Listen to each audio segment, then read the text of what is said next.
Hey everybody, let's talk about using textures, layer effects, combination of layer adjustments, masks, and other things to create a textured, interesting illustration. All right, so let's take a look at this sample and see if we can recreate it. So I've got this little Mandalorian picture. It's got some texture, it's got some tweaks, some color adjustments. It looks kind of grungy and dirty and dingy, a little bit like the poster art that has come out for The Mandalorian recently.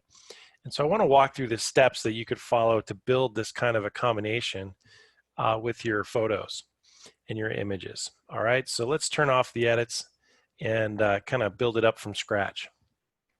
So I've got this this picture of the desert kind of set up here, and we're going to put in the pictures to start to kind of build up our setting for the Mandalorian. All right, so first thing I want to do is kind of position the character and kind of decide how I'm going to put him in the scene, and then add texture and color as we go. So I've already kind of pre-prepared a few images. So I have this Mandalorian action figure actually that I'm going to use and in place of the Mandalorian and put him into this file. So quick way to make a selection, especially when you've already got the image isolated on a blank transparent layer. Really easy to make a selection by pressing Command or Control and clicking the icon of the layer itself. That makes a quick selection of anything that is isolated on that transparent layer. Now I can simply copy it, bring it over to my new file and paste it. Get a little color warning because the color spaces don't match, no problem. And I'll paste him in there. Now, one little trick that I think will create more of a hero shot here is I don't really want to show his feet and try to make him sitting and standing in the field.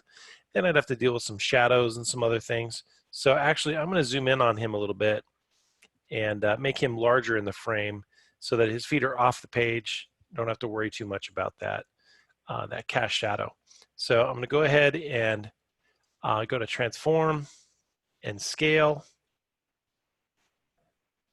Kind of drag and reposition this picture so he's just kind of centered, kind of 3/4 in the middle of the picture frame, and kind of set him there on the page. Now, the first edit I want to make is to adjust the color scheme. A lot of the original artwork for Mandalorian had kind of a bright yellowish warm tint, so I can kind of recreate that. I'm going to go ahead and create a gradient layer and try to superimpose it over these two pieces to kind of get the color set. So I'm going to go ahead and create a blank layer, and then I'm going to switch to the gradient tool, and I'm going to pick a gradient from the drop-down menu, and I'm going to go with the oranges. You know, this kind of yellowish, reddish, orange combination will probably work for us. And I'm also going to select radial because I want to have it kind of centered and then radiate outward with a bright spot. So I'm going to go ahead and then move with my gradient tool over to this blank layer, and it's going to be right there above everything else. I'm going to drag that diagonally and get kind of that bright kind of yellow spot spread out to red. Now I'm going to try out a blending mode or two and see what kind of happens with this.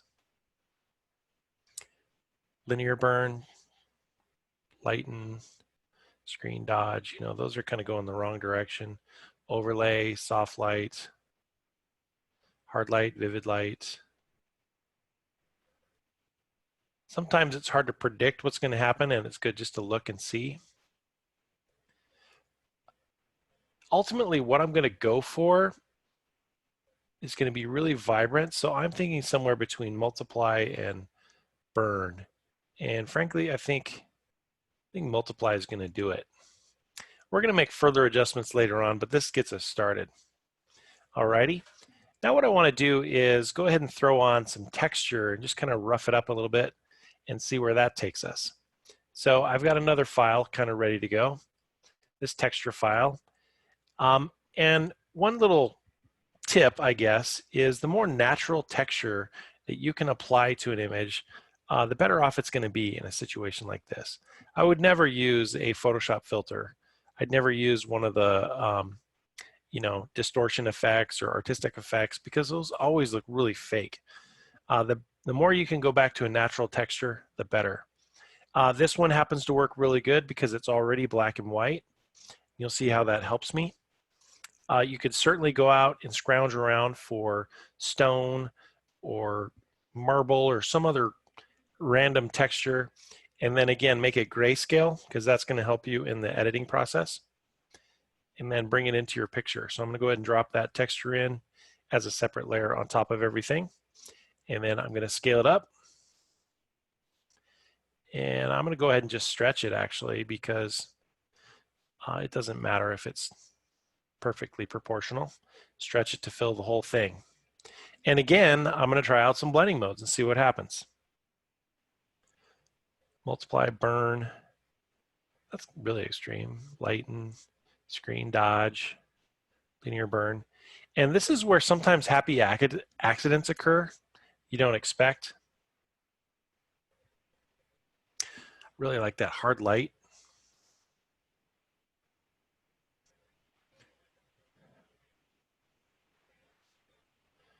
I think hard light is going to do it for me. Okay, then I'm going to dial back the opacity a little bit. It's a little too dark. So if I dial back the opacity, the image comes back. You can see through it, start to see some of that color, and see some of the detail of the image as it's coming through. Now you can see how the Mandalorian has been totally washed out and grayed out, no problem. We expected that to happen, and we're going to do some tweaks here to kind of bring that back up. Another thing I want to do before I move on is add an additional veneer of texture. And I found that sometimes little specks, little random detail marks can be really helpful, and that's what this file includes. It's just a grungy, transparent texture I found. This could also be done in reverse if you had like white spatter on a black background. But basically, you need to remove everything except the speckle, and that's going to make sense in a moment. So that's what I have here. That's that little spatter pattern on a transparent background. So I'm going to copy it, and it's going to come in as a dark, another warning, spatter texture that's just going to be randomly applied to the page. Now, I can stick with that if I want to use that black texture just as another one of the detail texture marks in the file, which is cool. I could also change the color. I've done that before, where maybe what I'll do is pick a different color to apply to that texture. And here's a way to try that. In your swatches, you could try something like this. I'm going to go into like pastels, for example, or maybe light.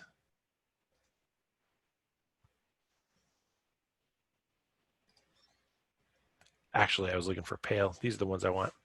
Let's try that tan color.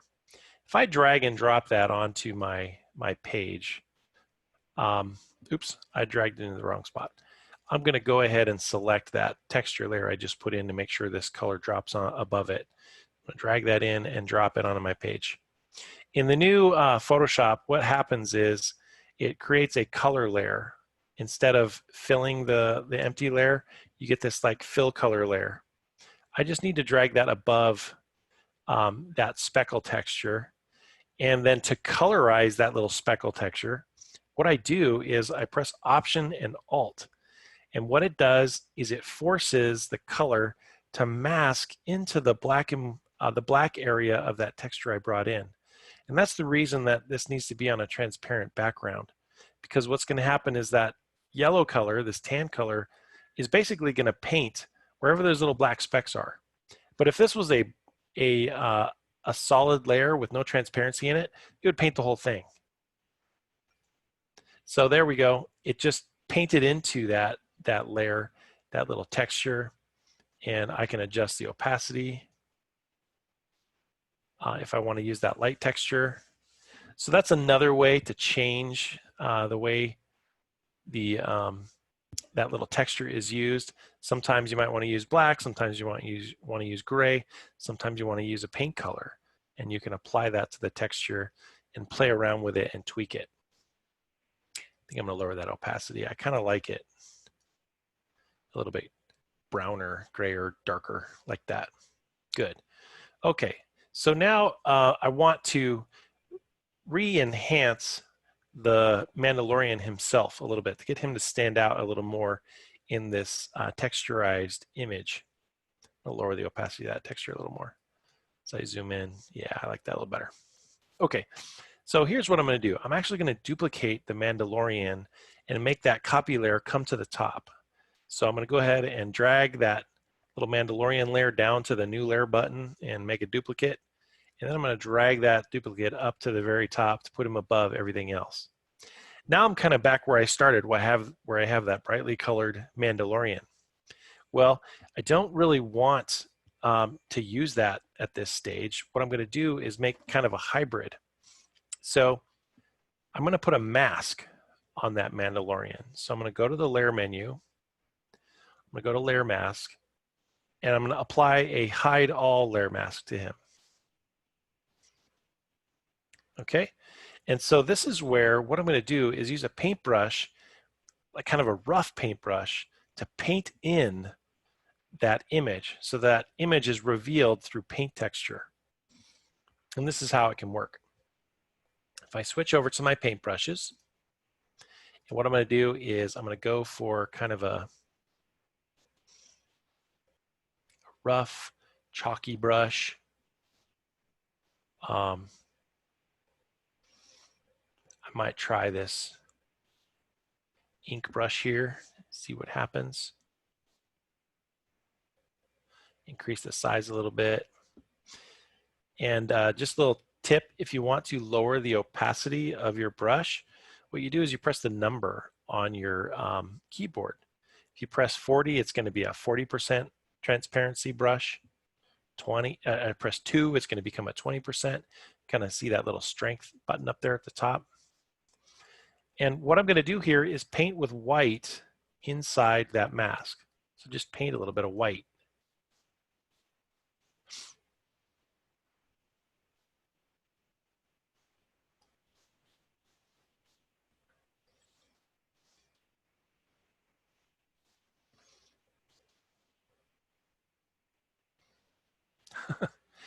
Sorry, didn't mean to click that one.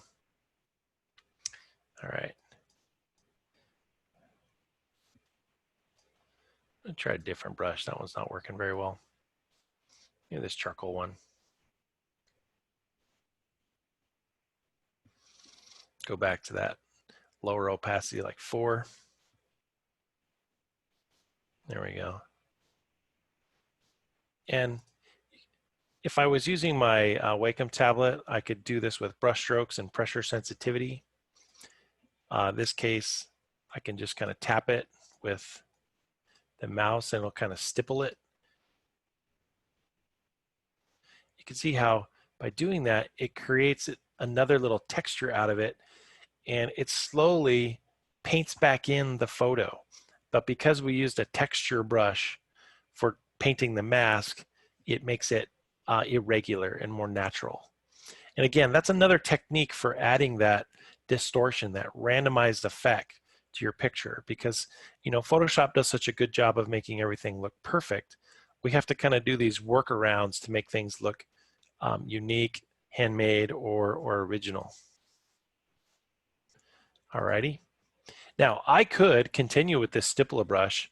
Like let's say I wanted to come up with a top layer above everything else and try this light color and try just stippling a little bit.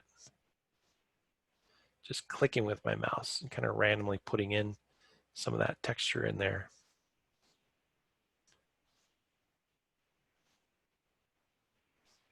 If I do it strategically, it might, again, look kind of random. And then I could try blending modes or other effects on it, give it a little character. Maybe it looks like a stain, maybe it looks like a little burn mark, something like that into the picture. Again, further randomizing what you see. I'm gonna go ahead and use like color dodge, for example, get that kind of rough texture in there.